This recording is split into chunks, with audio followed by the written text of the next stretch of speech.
दोस्तों कैसे हैं आप लोग। स्वागत है आप सभी का पांडे जी टेक्निकल 2.0 के इस चैनल में।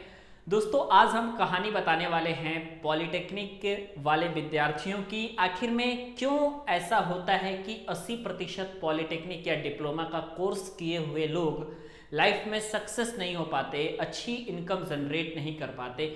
तो सारी बातों के बारे में बताएंगे दोस्तों, और लास्ट में मैं आपको ये भी बताऊंगा कि डिप्लोमा के कोर्स करने के बाद अगर आपको कौन कौन सी चीज़ें करनी है जिसके बाद आप जो है चाहे प्राइवेट सेक्टर में या गवर्नमेंट सेक्टर में आप सक्सेस हो सकते हैं।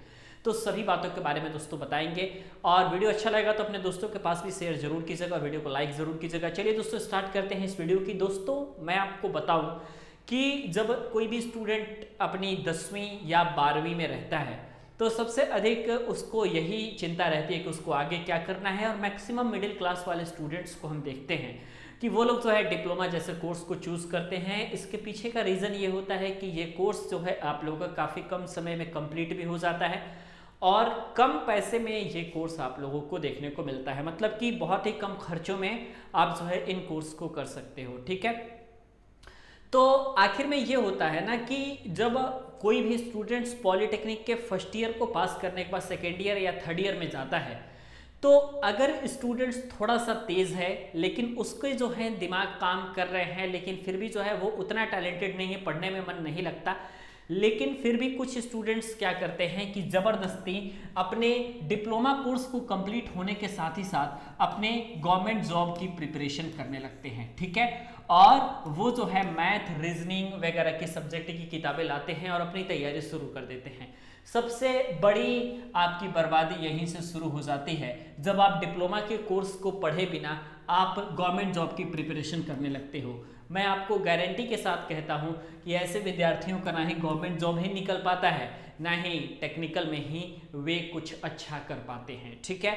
तो इसलिए आपको इससे बचने के लिए क्या करना पड़ेगा कि जो आपका दोस्तों डिप्लोमा कोर्स है, ठीक है, डिप्लोमा कोर्स जो आपका है ये आप पहले अच्छे से कंप्लीट करिए, ठीक है।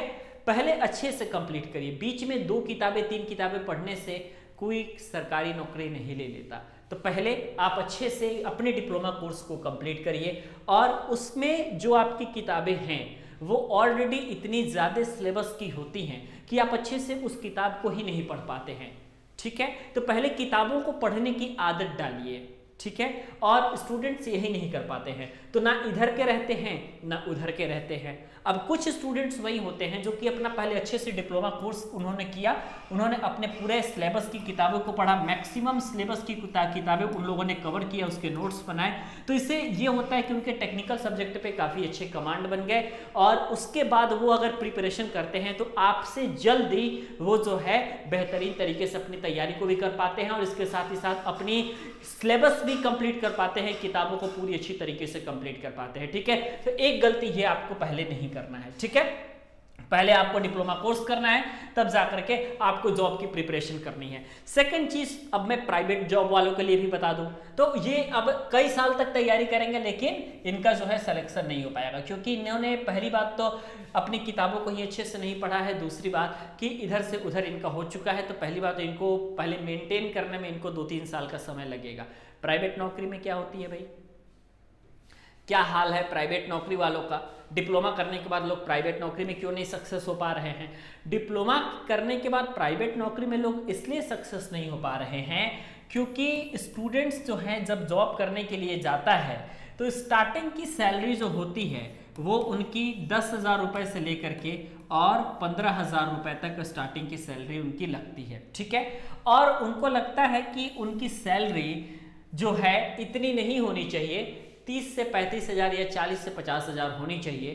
तो इंडस्ट्री में सबसे पहली बात तो इतनी सैलरी नहीं बढ़ती है इतनी जल्दी, तो स्टूडेंट्स यहीं पे छोड़ देता है। अब उनको लगता है कि मैं इसको छोड़ करके प्राइवेट जॉब को छोड़ करके कुछ और कर लूँगा, और वो कुछ नहीं कर पाते।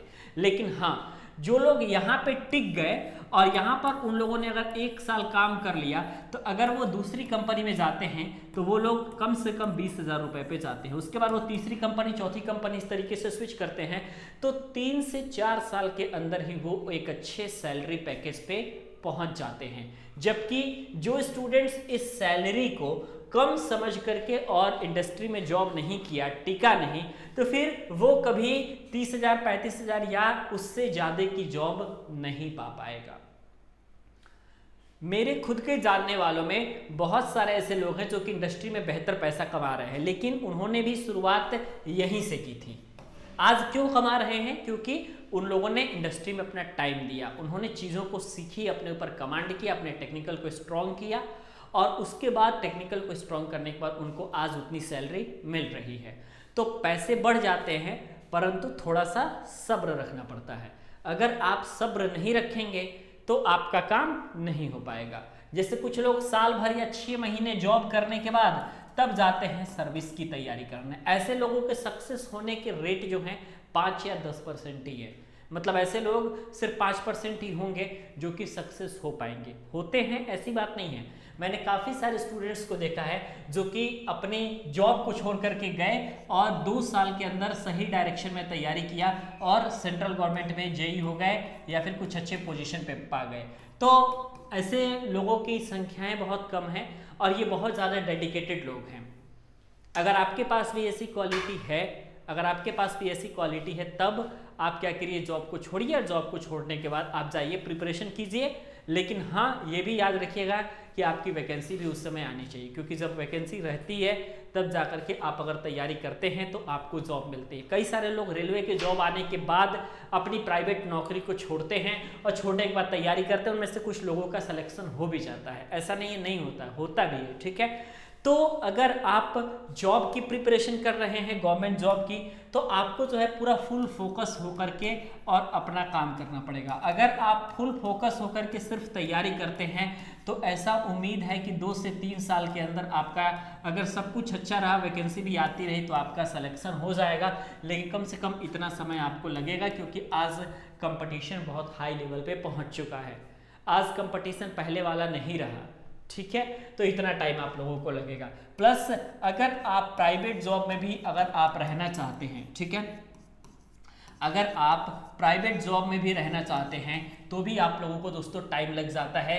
2 से 3 साल का टाइम लग जाता है एक अच्छी सैलरी तक पहुंचने में, एक अच्छा डेजिग्नेशन तक पहुंचने में। लेकिन एटलीस्ट मैं आपको बताऊं कि आप पहुंच जाते हैं। लेकिन दोनों के बीच में सामंजस्य बैठाने की कोशिश कीजिएगा कि मैं तैयारी भी कर लूँ, मैं जॉब भी कर लूँ।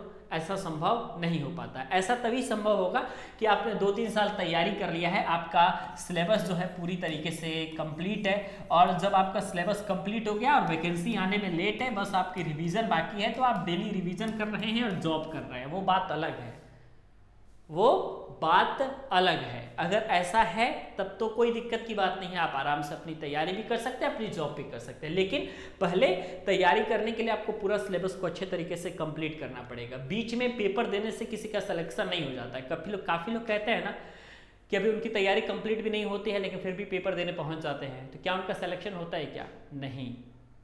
ठीक है, तो इसलिए पहले सिलेबस को अच्छे तरीके से जब तक आप कंप्लीट नहीं करेंगे तब तक आपको कमांड उस सब्जेक्ट पे आएगा ही नहीं, और जब तक उन सब्जेक्ट पे आपका कमांड नहीं बनेगा आप जो है 100% चीज़ों को कवर नहीं कर पाएंगे। यही मेन रीज़न होता है। लेकिन जो आज मैं तरीका बताया हूँ, अगर आप इस तरीके को फॉलो कर लेंगे तो गवर्नमेंट जॉब भी आपको आसानी के साथ मिल जाएगी, प्राइवेट नौकरी में भी आप सक्सेस हो जाएंगे। ठीक है, तो इन तरीकों को फॉलो ज़रूर कीजिएगा। और वीडियो कैसा लगा दोस्तों लास्ट में आप हमें कमेंट सेक्शन में ज़रूर बताइएगा। बाकी आपसे मिलते हैं हम नेक्स्ट वीडियो में।